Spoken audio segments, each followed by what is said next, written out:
is a huge skills gap in India. There are a number of national and international studies that make the same point. Our focus today is on practical steps to address the problem. We're going to zero in on the kind of education available in business schools in India. Does this education meet the industry expectations? The answer is, well, quite simply, no. So how do we create a bridge between business schools and industry with only one goal in mind: higher employability for fresh business school graduates? Ladies and gentlemen, welcome to Skilling India, Building the Industry Connect. On our panel today, Rajinder Sood, Director and Head New Initiatives at Max Life Insurance; Prashant Deo Singh, Head HR and Group Affairs at Panasonic India; Benjamin Maiko, Head Human Resources at India Yamaha Motor Private Limited. Sushant Upadhyay is Partner and Chief Commercial Officer at Aon Hewitt, and Dr. Rachel Davis is Dean with the Delhi School of Business. Thank you all very much for weighing in today on this panel. I'm going to start with a simple, straightforward question. If you think or recall all the business school graduates that you've encountered, what percentage of them come across as job ready? To say they are job ready would be a very difficult parameter, but to say what they bring on the table from an IQ perspective, so most of the guys that we have hired and worked with them, I found them very good on the IQ level. What they probably need to get ready is from the employability, from a specific skill perspective for the job. I think on that I'll rate them pretty low. What about you? I think always we used to tell about knowledge, skills and attitude. I think there is no question of the knowledge being up to the mark, because there has been a filtering process where people have got selected. So absolutely no question of knowledge. But I think on skills and attitude, because skills requires relevant industry experience, so I would say put it at a 50%. And attitude is one which is a big one, where I think a lot of gap is there, where the expectations of the industry and the management institutes do not match. Okay, so you're saying essentially all of the candidates that you've encountered have certain attitude and skill deficiencies. Benjamin, what's your experience been? Well, I think it is difficult to put in percentile and percentage, but all I can say is that there are varieties of B schools in this country, and definitely as for my industry, auto industry, we do have huge shortage of skill, and I would say that probably if I were to put a ballpark figure, let's say maybe around 60 to 70% of them would be probably trainable and trained to be job ready. But just, you know, how many candidates out of 10 seem like they're ready to take on work? Yeah, so let me give two answers. One is a personal perspective based on our own organization's experience, and that has a bit of that, you know, top tier institute bias, so to say. The expectation with which we go to those institutes and what we see, I would say 6 of 10 of them are not ready. The other, in general, what we hear in the industry, I would put the number, you know, more like perhaps 40% or 50% of them are below par for a lot of people. They think that the expectation with which they go and what they actually meet with is perhaps 50-50. Dr. Davis, sort of somber comments, somber feedback, but were you already expecting this, because that's the sense you get too? I find that this is a critical issue that we need to address. And it was a significant part of my agreement with them that we would address this. And hence, it means first assessing what industry is really thinking about these business school graduates and their skill set. So you've all alluded to some of the gaps, but really, let's break it down, simple, clear-cut terms. Mr. Sood, you know, what are the key gaps that you see in these business school graduates? One is most of the youngsters, freshers, lack self-awareness, who they are and what they want to really pursue in their life, right? And what is their passion, what are they really good at, number one. Number two, I have discovered the attitude part of the whole thing. You know, the attitude is not from the point of view of attitude. In my mind, the attitude is about commitment, the commitment levels, right? And the third I find is this whole ability to understand that I am not 10 out of 10. There are interdependencies with the others, and therefore the ability to work with the teams. Prashant, would you agree as well? I mean, is similar lines? Yeah, I think one thing I would like to add that, you know, as I was saying, that knowledge is important. But, you know, the other thing, when in a corporate world, I think what's the expectation is, as he said rightly, self-awareness. How authentic a person is. because as he walks into the corporate world, he interacts with various kinds of relationships. Benjamin, I'm going to just sort of rephrase this in a sense. When you're sitting across B school graduates, what is it that you're really looking for, and where do they fall short? I would like to share my experiences that if you go to your top B schools, I mean, they are the people who have been highly trained in terms of flamboyancy, packaging, presentations, communications, and looks like they are ever ready to do the job. But when actually they come to workplace, now something's a little different there. Now they need to little mellow down and come to the wall of reality. So therefore, I think there's a lot of knowledge is what they acquire is plenty available. Skill is how to do it, and attitude is the state of mind. It's an interesting point that you've made, because you're saying it's really down to the companies to reshape their attitude, their expectations, their understanding of what leadership is, for instance. What are you really looking for when you're sitting across the table from these graduates? You know, at least in our business and a lot of services businesses, I think we use that cliche all the time that clients don't care how much you know unless they know how much you care. And I think that's the part that I often find lacking, the empathy aspect in a lot of our fresh business school graduates. And that's where I just want to add on the self-awareness part comes so heavily. You know what happens? The youngsters are, when the companies are coming for recruitment, the first target is to get a employment letter. The self-awareness is important to sustainability. You know, you have a career for 40 years time. If the MBA colleges or people who are hiring them can figure out a way to help them discover what they are really, what are their values in life, I think that's where the responsibility of the MBA colleges will lie with. But Dr. Davis, again, is it about self-awareness? You know, do some of those thoughts apply to what you've experienced? Yeah, I would agree, and I would, in fact, echo what everybody else has said. And I would like to just add to what they say, that what we want students to understand is that a career is not a 100-meter sprint. It is a marathon, maybe a double marathon, because you'll have a midlife crisis in between, and then you'll have to keep going. So that understanding is something that we want them to have, so that they will be prepared for the training, for the orientation that all of you are talking about.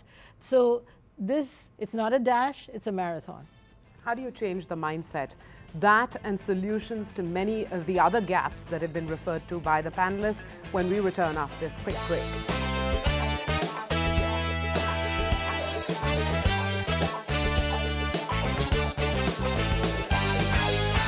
Welcome back to Skilling India, the Industry Connect. We've talked about the problems, the gaps. Now we're going to focus on solutions. What does it take to convert a business school graduate into a valuable company resource? Our panelists are full of ideas. They've got real solutions that they've implemented at their companies. Do you want to give us a sense of solutions that have worked across sectors?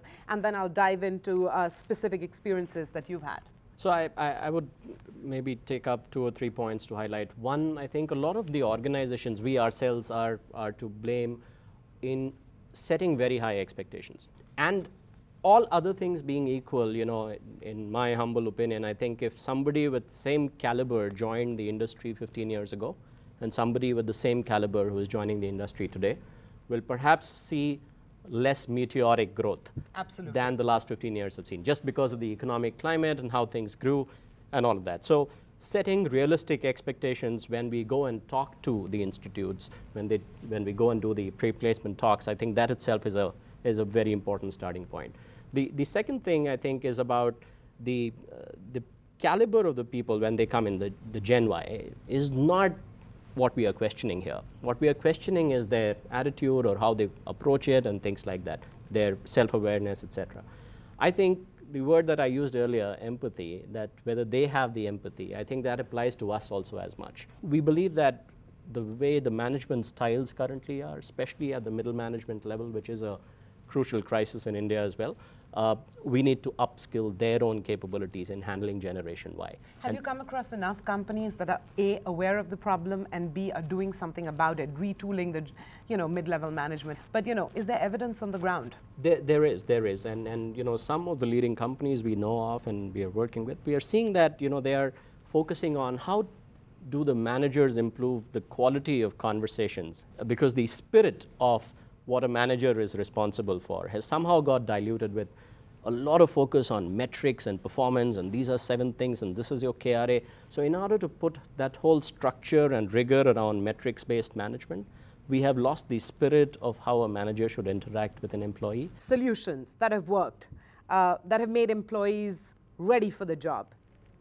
I think one understanding that in our experience has been that the role itself is very important. And then salary designations follows the role throughout his experiences. This somewhere it has to be built in very solidly in the institute as well. And as somebody rightly said, impatience is a virtue of this generation. I think it's also important the number of years you do in that role. The other point solution I would say that initial years, you also want the guys to be grounded. So, you know, India is not Delhi. India is not only a metro. I mean, why can't initial years be spent on non-metro locations where the real India stays? I think this is one of the gaps that, you know, can be taken care of. Well, interesting. We finally included the business schools and the onus that lies with them, the responsibility they must take. But, you know, again, just back to solutions that have worked for you. I like to say the solutions lies in 3 buckets. The first is the ownership of the B school. You know, the B school need to tie up with the industry that they will cater to. Once you've done that, then what you're teaching in your curriculum need to get integrated over there, because the concept and the application need to come in together. And therefore, the whole curriculum methodology, the way you deliver the program, have to be done by the academicians and the practitioner both. The second part of the whole thing is the ownership and accountability of the companies who are hiring them.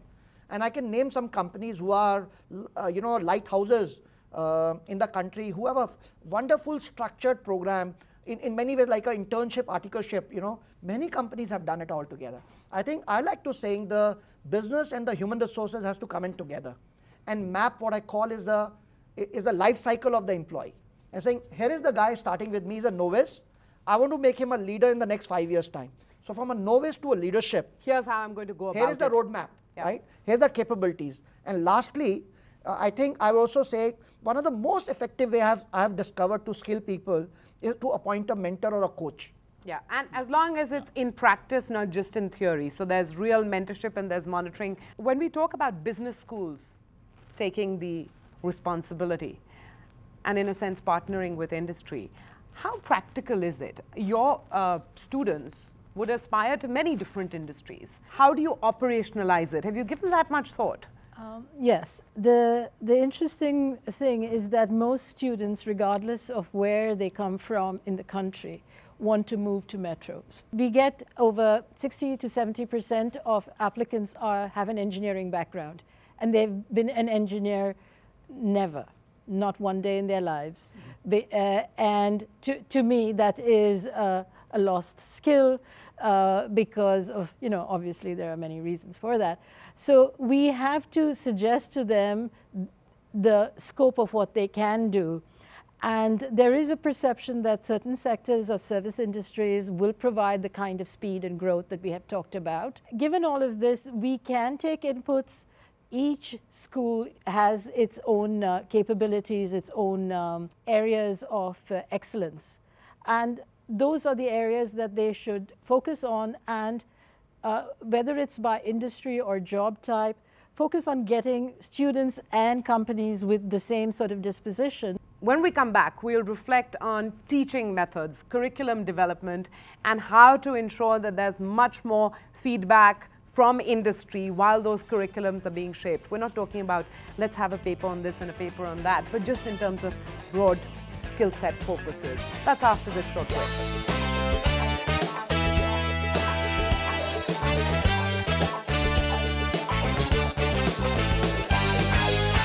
Welcome back to Skilling India, the Industry Connect. Time to reflect on whether or not business schools could change or energize what they're teaching to their students. Do we have any specific suggestions on how business school, I say curriculum in the broadest sense of the word, but how business school curriculum could do with a rebalancing? I mean, I'll just make one point, which I think we harp on all the time, and almost everybody is talking about it in the industry today, that the skills that the young generation is lacking is more around attitudes. It's more around focus, around empathy, around things like that. And also communication. I'm surprised that y'all haven't Yeah. flagged off communication, you know, just general. Yeah, yeah. Communication, certainly. And I think, and if you look at a lot of those skills, you develop those skills in people at a very early age and not through a 2-day program when they are 30 years old. And so my submission would be that at the institutes, that's where the feedback about this should start going into people.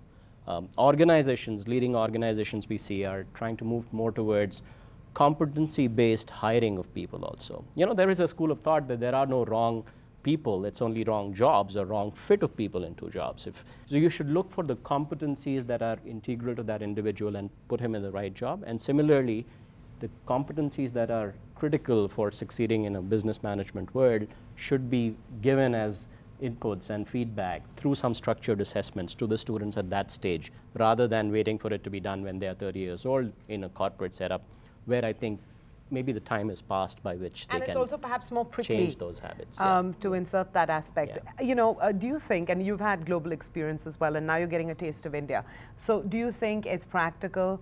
Yes, because there is the academic component and there is the supporting, I don't want to say non-academic, but it's relevant curriculum. Life skills.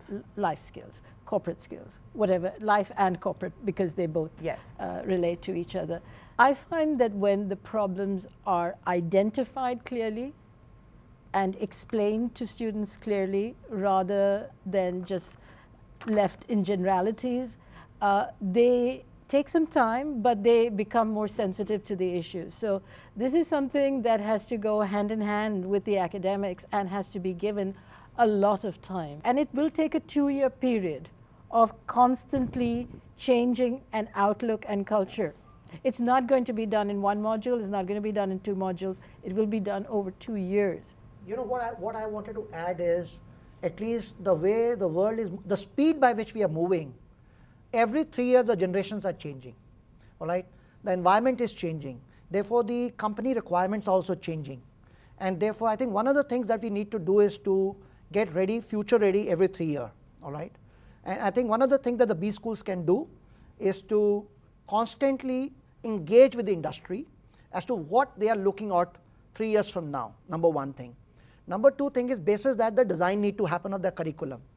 70% learning happens on the job, 20% learning happens to the peers, and 10% learning happens in the classroom. But you could change that Now, equation let me if you approach it just complete, differently. yeah. And therefore, to saying in the B school, there's a concept which is the theory we have to teach and the practical we have to teach. One of the things that we can do with the students, we can do a great favor, if the business schools can tie up with the industries in advance and have what I call is a pre-employment letter ready, right? And saying, look, this is a pre-employment. You will be catering to this industry and this company. And therefore, 50% we will teach you theory, 50% will be on the job training and coaching when you'll be going and doing over there. You know, people who are teaching in the B schools, very few have come across who have worked in their professional career in corporates. Now, if you haven't worked in the corporate, then you are teaching concept. The biggest struggle the students are facing is how do I convert the concept into an application? Okay, we've got time crunch on us, so I'm going to ask each one of you for one final thought. Here we are focusing on skilling India, the industry connect, so really, you know, solutions that industry can come up with and problems that industry faces routinely.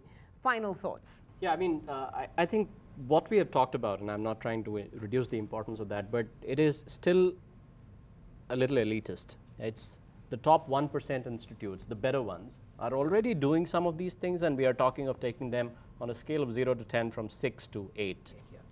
The other 98% of the B schools, which are not even having practical industry case studies in the way they are imparting education. I think a much bigger initiative is required, and that's to be done at a industry, mega, macro, government, I don't know, AICTI, whichever level, to say that, hey, these are minimum standards that you will need to follow to impart education in a more practical and pragmatic way and not just theoretical, you know, pontification in classes. Maybe this is the starting point for one such large initiative. Benjamin, Final thoughts. Yeah, final thought is come together, meet more and more, interactive, co-curriculum, invite the practicing manager to design the co-curriculum, and more practical training, and industry also must definitely provide opportunity for the students to come and receive the training. Okay. Teamwork and cooperation. Can we do something in the institute so that the guy does certain activities so that it facilitates teamwork and cooperation, and we give a feedback to him that this is the way you had managed your team or cooperate, because going forward the days of policing has gone.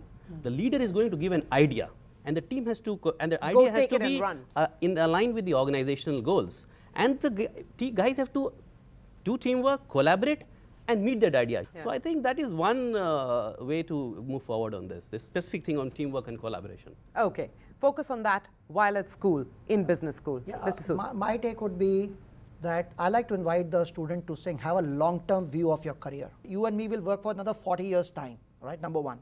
Number two, avoid the temptation of falling into this consumerism behavior, the CTC driven.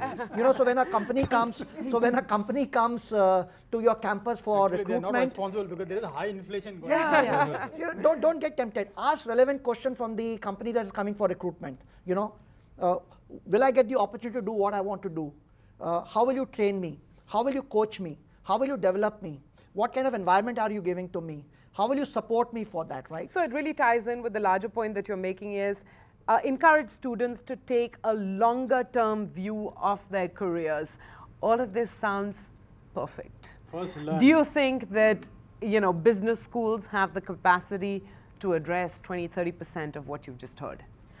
I think as the representatives of industry here have indicated their willingness to participate in the system in various different ways, I would say that they echo what I have heard every time I've had the opportunity to discuss this with senior management representatives all over the world.